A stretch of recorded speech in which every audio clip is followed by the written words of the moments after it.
Donc encore une fois, on va le répéter, ce qui s'est passé, c'est inadmissible, intolérable.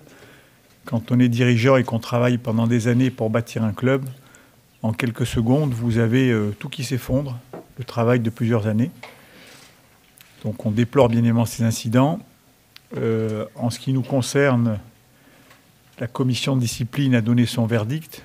Et il était clair dans notre esprit que pour nous, il n'était pas question de faire appel sur cette décision. Je trouve que la commission a fait son travail en profondeur, en détail, a analysé toutes les choses et a pris des décisions en dehors, je pense, de toute cette énorme pression médiatique qu'il y a pu avoir autour de ces événements. Encore une fois, on comprend cette médiatisation, mais elle a eu quand même des limites. Voilà, donc en ce qui nous concerne, on souhaite tirer un trait sur ce qui s'est passé, sans l'oublier bien évidemment. Notre premier travail dès le lendemain, c'était de se dire comment peut-on faire pour faire en sorte que ça n'arrive plus jamais, parce que c'est intolérable. On a pris des mesures qu'on a évoquées en commission de discipline, qu'on a évoquées en préfecture, pour faire en sorte de beaucoup mieux sécuriser notre stade. On ne veut pas se réfugier là-dessus, mais on avait des problématiques qu'on exprimait depuis longtemps. Malheureusement, il a fallu cet incident pour que beaucoup de choses se débloquent rapidement. Donc notre travail, ça va être de nous améliorer et de faire en sorte effectivement que ce genre d'image, on n'ait plus jamais à les revivre. Comme j'ai dit en commission de discipline, ça faisait 7 ans qu'on n'était pas passé devant eux. Et ces 7 années de travail ont été malheureusement gâchées lors de cet événement. Après, moi, je voudrais m'exprimer sur différents sujets parce que dans cette médiatisation, je trouve qu'on a un stade avec des supporters. Il est clair que la poignée d'individus qui a enfreint la règle absolue de ne pas pénétrer sur une pelouse, de jeter des bouteilles, cela, je ne veux pas en parler, on en a assez parlé. Mais on a privé notre public de revenir au stade. On est désolé pour eux, parce que tous ceux qui étaient au stade, malheureusement, encore une fois, je ne minimise pas, mais cette poignée d'individus a empêché tout le monde de vivre un beau match, une belle fête. On espérait tous, au-delà du résultat, on avait la chance de mener, bien sûr, mais au-delà de ça, il y avait un bon match de bonne qualité. Et tout le monde n'a pas pu aller au bout de ce spectacle, des matchs que l'on a pris à huis clos. Donc je vais avoir une pensée pour tous ces gens qui sont dans le stade, qui supportent le stade de l'OGC Nice dans des conditions normales, et on est également bien triste pour eux. Après, pour parler des supporters, j'ai entendu trop souvent une chose qui m'a un peu déplu, c'est que apparemment tout le stade était nazi, d'après des commentaires que j'ai pu lire.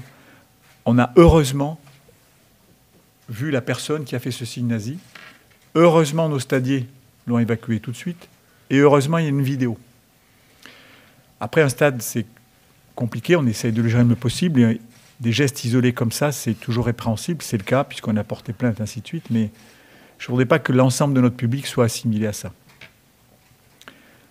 Après, on a nos joueurs qui ont eu un comportement remarquable pendant le match, qui ont fait un beau match, qui, pendant les incidents, se sont comportés de façon extrêmement exemplaire. J'ai une pensée aussi pour eux parce que c'est dur de se donner comme ça pendant tout un match et puis de voir ces efforts anéantis. Donc j'espère que cette épreuve va renforcer encore plus leur volonté de performer et qu'on pourra continuer à faire une belle saison, je l'espère. Après, on a un actionnaire qui s'appelle Ineos. Sincèrement, c'est l'opportunité pour le l'OGC Nice d'avoir cet actionnaire, c'est d'une qualité exceptionnelle. C'est un actionnaire qui s'est investi auprès de l'OGC Nice pour nous permettre de vivre une belle histoire, de nous amener vers les sommets, entre guillemets, avec la patience qu'il faut avoir pour un projet. Et sincèrement, quand je pense à nos actionnaires, je pense que ça va être difficile pour eux. Parce qu'ils ont bâti un empire, avec une belle image, qu'ils ont façonné pendant des années. Ils sont venus dans le sport, dans différents sports. Et ils ne sont surtout pas venus pour voir ce que l'on a vu. Et je suis extrêmement gêné et peiné que nos actionnaires aient pu voir ce spectacle. Donc on a fait beaucoup de réunions avec toutes les personnes concernées, tous les gens qui peuvent nous aider, faire en sorte que cet événement, j'espère qu'on se retrouvera à la commission de discipline peut-être dans 15 ans, mais pas avant. Mais voilà, aujourd'hui, on souhaite tourner la page, on souhaite parler de football, revenir à des choses normales, et puis que notre public, les femmes, les enfants, tous les gens qui sont là à soutenir nos équipes, puissent retrouver le chemin du stade avec beaucoup de quiétude, beaucoup de plaisir. Mais il est certain que cet événement va nous marquer pendant encore longtemps. Mais on va trouver les ressources pour se battre et faire en sorte que le football reprenne sa place et sa vraie place telle qu'il devait l'avoir dans le foot. Voilà. Si vous avez des questions, si Julien veut dire d'autres choses.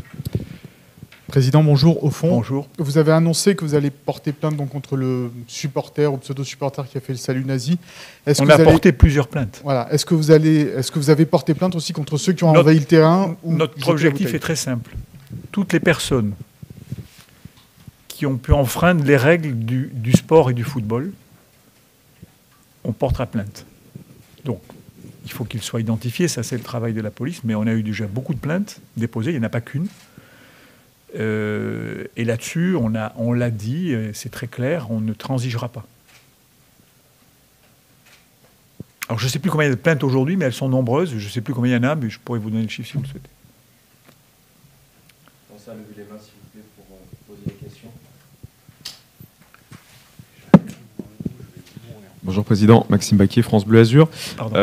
Vous avez dit donc que vous n'allez pas faire appel des sanctions de la commission de discipline. Est-ce que c'est parce que vous les trouvez justes et proportionnées, ou est-ce que dans tous les cas, vous n'auriez pas fait appel? On ne trouve jamais juste des sanctions qui peuvent vous amener en fin de championnat à avoir d'énormes conséquences sportives et financières.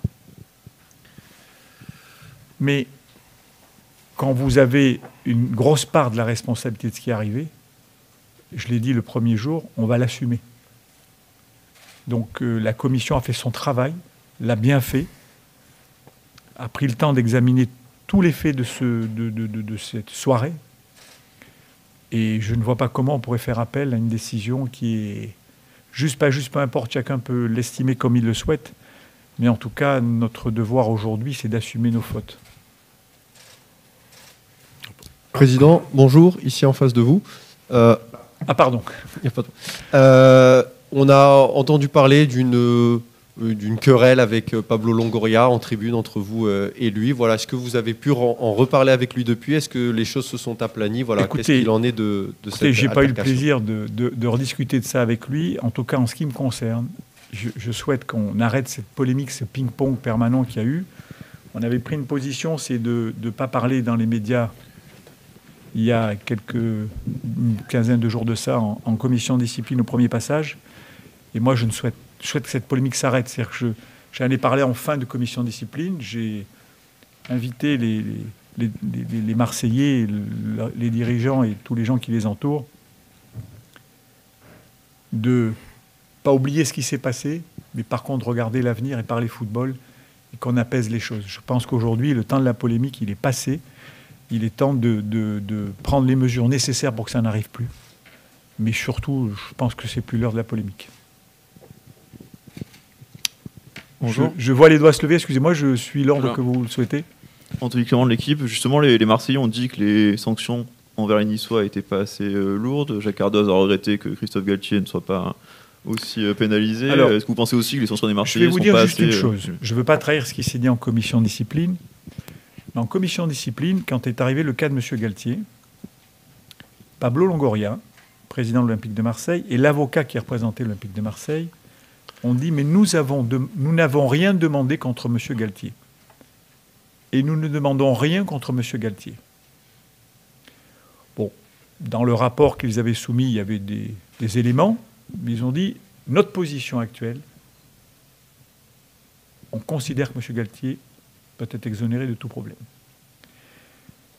Et je lis pas beaucoup la presse, je suis navré, mais j'ai appris effectivement que quelqu'un de l'Olympique de Marseille, le lendemain, a dit qu'il n'était pas d'accord avec ce qui était passé par M. Galtier. Donc il faudrait qu'ils se mettent d'accord entre eux en termes de com. Parce qu'on ne peut pas dire en commission de discipline, on considère M. Galtier ne doit pas être sanctionné, et puis le lendemain, demander que M. Galtier soit sanctionné. Là, il y a quelque chose que je ne comprends pas, mais sincèrement, je ne sais pas comment ça fonctionne, mais voilà. Une question pour Julien, Clément Brossard, au fond, RMC Sport. Julien, vous disiez serein sur le volet sportif avant la commission de discipline. Est-ce que ce point de retrait, et plus le point avec sursis, est arrivé comme un gros coup sur la tête pour vous, sur le plan sportif uniquement? Oui, parce que c'est un point qu'on va chercher dans la poche des joueurs, parce que c'est un point qu'ils ont acquis. C'est pas le point ou les points du match contre Marseille qui est à rejouer. C'est des points qui ont été, enfin c'est un point qui a été acquis par l'équipe et c'est vrai que la sanction, il ne faut pas qu'on oublie que la sanction concernant l'OGC Nice, elle est lourde. Je ne dis pas qu'elle n'est pas justifiée, mais elle est lourde, elle est sévère. Peut-être à la hauteur des événements qui se sont produits, mais elle est extrêmement lourde, extrêmement sévère. Voilà, donc c'est vrai que moi j'ai une pensée très importante pour nos joueurs. Et j'ai toujours du mal avec, pour rajouter, moi j'ai toujours du mal avec les sanctions collectives et qui ne concernent pas forcément les auteurs. Et les joueurs, s'il y a bien des joueurs, Jean-Pierre l'a dit tout à l'heure, qui ont eu un comportement exemplaire pendant tous ces événements, qui ont même protégé les acteurs du terrain, qui n'ont eu de cesse que de calmer, et à l'arrivée, c'est eux qui sont pénalisés. Donc encore une fois, même si cette sanction, et le président l'a dit, on l'intègre, on l'accepte, et on ne fera pas appel. Et je répète qu'elle est extrêmement lourde, et quelque part pas forcément juste pour les joueurs. Voilà. Bonjour Julien, une question pour vous, même si le président veut répondre, il y est bien évidemment également invité, mais aucun problème. Peut-être que Julien s'exprime aussi un petit peu, notamment sur la commission d'appel. Est-ce que s'il n'y a pas d'appel de la part de l'OGC Nice, c'est parce que vous avez craint aussi peut-être une sanction plus sévère? C'est ce qui a pu être... Pas du tout. Non, parce que très sincèrement, quand vous faites appel, vous parlez d'aggravation des sanctions, qui est une possibilité, mais on a vu, notamment, je pense à Metz à l'époque, il y avait des points de pénalité et qui a vu sa sanction réduite. Donc, la question s'est pas posée comme ça. La question s'est posée, est-ce que d'un point de vue éthique, moral, avec ce qui s'est passé, est-ce que dans notre position de dirigeant, est-ce que c'est envoyer le bon signal que d'aller faire appel? Voilà, et on a estimé avec nos propriétaires que c'était probablement pas le bon choix à faire. Voilà, après Marseille peut-être fera appel, ça les regarde et il y aura peut-être un appel par rapport à ce que fera Marseille. Bonjour, Olivier Orsini pour François Côte d'Azur. Vous avez parlé du dispositif de sécurité, que vous réfléchissiez avec la préfecture à la mise en place d'un nouveau dispositif de sécurité. Alors, qu'en est-il? Qu'est-ce qui est prévu? Est-ce qu'il y a déjà des pistes au-delà de la pose des filets?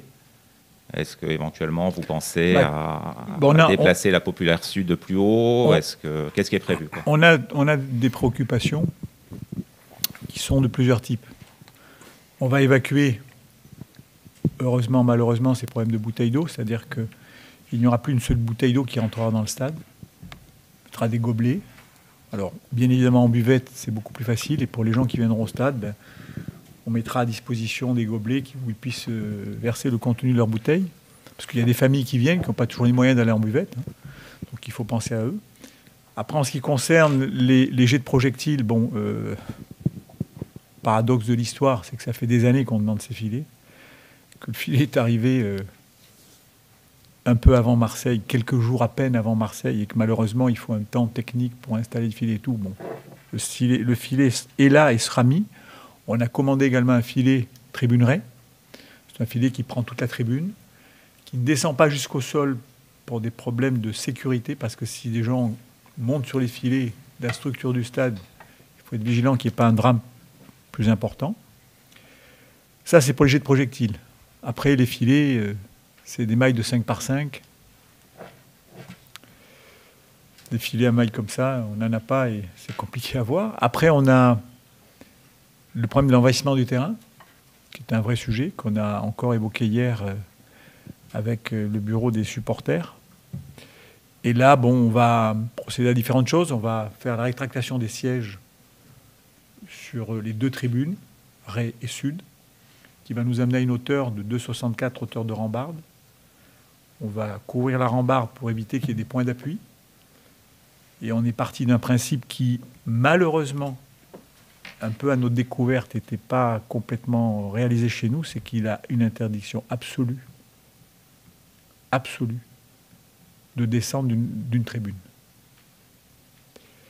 On a vu des choses pendant tout ce temps où on a travaillé sur ce dossier qui nous paraissent à rectifier. Donc on va les rectifier. Et on espère que les mesures complémentaires qu'on va prendre, entre nos stadiers, les supporters qui se sont engagés à des choses très claires et sans aucune possibilité de dérogation, un accord avec certains, nous permettront de sécuriser ce stade. On sait qu'on ne peut pas sectoriser ce stade. Ça fait longtemps qu'on en parle. La conception du stade est ainsi faite que si vous sectorisez, vous vous retrouvez avec une quantité de public, avec des issues de secours qui sont trop petites. Tout simplement parce que quand vous avez un stade ouvert, il y a plein d'issues de secours. S'il y a un problème, un incident, malheureusement, on ne peut pas le sectoriser. Donc on a déjà travaillé, bien sûr, et on fait en sorte que pour le prochain match, il y ait la sécurité totale dans le stade. Avec juste le filet cautéré qui sera un peu décalé visiblement parce qu'il faut le temps de la livraison, la fabrication, et ainsi de suite. Juste, vous pouvez préciser sur l'interdiction de descente des tribunes, ça veut dire quoi? C'est-à-dire qu'aujourd'hui, vous avez une tribune qui est à 1 mètre, franchissable extrêmement facilement, et d'où les envahissements. On a pu constater sur ce match qu'il y avait quelques personnes qui se sont trouvées là, qui se promenaient, quoi, enfin bref. Et ça, c'est pas possible pendant un match, au-delà de l'envahissement. Et la volonté d'élever le premier rang par rapport au sol, ça nous amène, je crois, à une hauteur de 2,64, qui commence à être une hauteur un peu compliquée à franchir. Puis surtout, on va mettre un dispositif de stadier, on va protéger les corners par des filets mobiles qu'on mettra à chaque corner, chaque match. Enfin, on est en train de continuer à travailler pour voir comment on peut optimiser, avec la conception du stade, toute la sécurisation du stade. J'espère avoir été assez clair sur... Mais notre première préoccupation dès le lendemain matin, ça a été ça. Président, Clément Brossard, au fond, RMC Sport. On vous a beaucoup reproché votre prise de parole après le match face à l'Olympique de Marseille. Vous étiez revenu sur différents médias pour vous dire qu'il n'aurait peut-être pas fallu le faire. Est-ce que ce mutisme d'hier a aussi été réfléchi par rapport à ça, ne pas parler trop vite? Non, non, pas du tout. Non. Vous savez, le soir de la sanction, on la prend, on a une analyse, tout le monde a une analyse différente. Moi, je ne souhaitais pas communiquer sur la sanction parce que je ne vois pas l'intérêt. On n'est pas dans l'urgence de communiquer. Après, on s'est dit, bon, il n'y a pas de débat entre nous. Tout le monde est d'accord. Le coach, Julien, nos actionnaires, hors de question de faire appel. On se l'était dit quelle qu'était la sanction de toute façon. Et puis, on a une conférence de presse aujourd'hui pour Andy. On a tellement parlé de cet événement. Je vous assure qu'en tant que dirigeant, c'est très très lourd à porter. Très très lourd. Vous n'avez pas envie tous les jours d'en parler. On sait qu'on se voit aujourd'hui. À quoi bon faire une conférence de presse hier? Alors on nous a appelés, on a des messages, on m'a dit mais président, Marseille parle. Mais que Marseille parle, on n'a plus envie de parler de ça. On le fait aujourd'hui devant vous, c'est la moindre des corrections. Mais franchement, le jour où on arrivera à évacuer ces images de notre tête, ce sera une bonne chose. S'il n'y a pas d'autres questions, on va passer à la petite dernière. Sur le sportif, est-ce que vous n'avez pas peur, justement, comme l'a dit le président, que ça revienne un peu comme un boulet cette saison, alors qu'il y a ce nouveau projet, il y a Christophe Galtier qui est là, et Ineos, il y a une bonne début de saison, est-ce que ça ne peut pas être comme un boulet Il n'en tient qu'à nous, club, dirigeants, joueurs. Je pense que les joueurs, ils ont apporté une première réponse contre Bordeaux, où on pouvait se poser aussi la même question. La réponse a été apportée sur le terrain. Moi, je pense qu'on a un groupe qui a du caractère, on a un entraîneur qui a du caractère. Nous-mêmes, dirigeants, je pense qu'on est des personnes de caractère. Et bien sûr qu'on va faire face, et bien sûr qu'on va laisser ça derrière nous, et que la compétition, elle continue. Je pense sincèrement qu'il y a une volonté de tout le monde, c'est de relever la tête et ensemble d'être plus forts. Christophe, bonjour. Au fond, Michael Lefebvre, RTL L'équipe, on va évacuer tout de suite cette histoire-là. Qu'est-ce que votre position sur les sanctions sportives, là, pour le coup, parce que vous êtes le premier concerné par ces sanctions-là? C'est dur pour mes joueurs. C'est dur pour mes joueurs. Point à la ligne. Mais après, on s'attendait à avoir des sanctions, bien évidemment. Elles sont ce qu'elles sont. Elles sont acceptées. Je crois que très rapidement, bien avant la commission de discipline, à la fois le propriétaire du club, M. Jim Ratcliffe, et les dirigeants avaient une position très, très précise sur les sanctions qui pouvaient arriver et la position que devait avoir le club.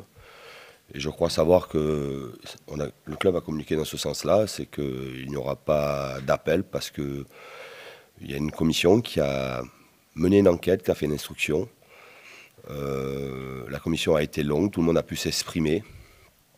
Et à la sortie, il y a les sanctions qui sont là, et je le répète encore une fois, elles sont dures pour nos joueurs.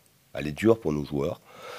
Mais il faut se plier à cela, regarder vers l'avant, et comme je le fais depuis maintenant de nombreuses années, on ne va pas subir la situation, on va s'appuyer sur la situation pour être encore plus performant.